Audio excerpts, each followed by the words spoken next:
You may have realized or noticed that we live in a divided society, and that there's groups that are always fighting with each other. And you may have also noticed that oftentimes it seems like this division tends to fall in two basic groups. On one side, there's a group of people who have a very rigid definition of right and wrong, and it's really rooted in a cultural identity or a political identity, and uh, and it's all about the rituals. It's all about how you look and how you sound, and doing certain things at certain times. It's this very rigid, sort of narrow definition of right and wrong. And if you follow all these rules, and if you do things a certain way, if you look a certain way, if you sound a certain way, then you're good, and everything's going to be okay. And it's this recipe for joy, a recipe for peace. And then on the other hand, there's a group on the other side that rebels against all those rules and says, no, no, no, no, hold on, whoa, whoa, whoa. You can't tell me how to be. I reject all your little narrow definition of all these things, your little idea of right and wrong, your narrow mindedness. I'm going to define peace for myself. I get to define who I am. I get to define my identity. I get to decide what's right and wrong. I get to do what I want to do. I get to define these things. I'm free to do that. Um, you may have noticed that a lot of times our conflict in churches and societies kind of tends to fall in, in those groups, and those groups are constantly going at it, vying for power. In our lesson in Romans this week, in the prison, that's we studied the book, first four chapters of Romans, and that's what's happening in the church in Rome. There's this very narrow, what we would maybe call conservative group of believers, Jewish believers, who are defining righteousness in terms of rules and regulations and their cultural identity, and certain festivals at certain times. It's about how you look, it's about how you dress, and it's about this, like, thousands and thousands of years of doing things the same way, and this is how it's done. And if you don't do it this way, then you're not righteous and you're not doing it right. And then there's another group of people in the church in Rome, the group of Gentile believers, who are like, oh, no, no, no, no, no. Look.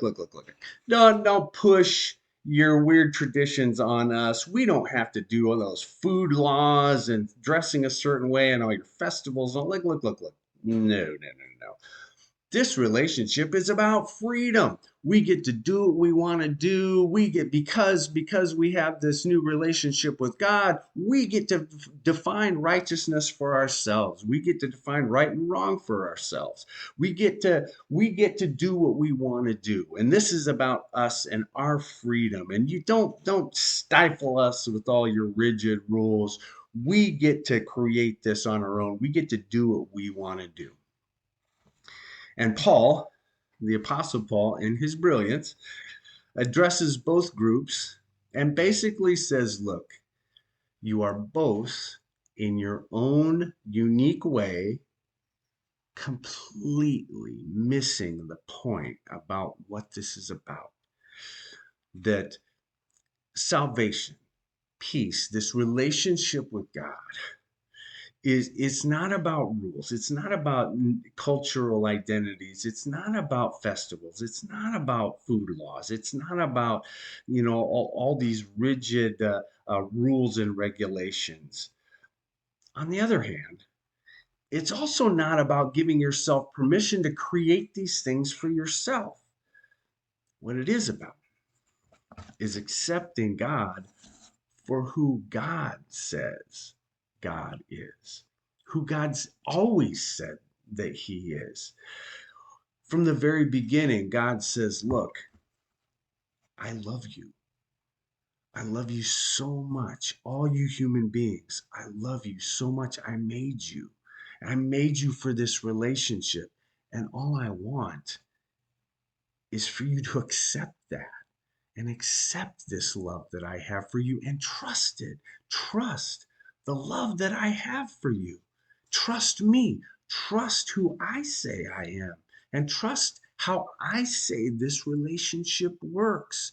It's all just about trust and faith. Just trust me. Trust what I tell you. Trust who I tell you that I am. And when you do that and you surrender your life to me, because why wouldn't you?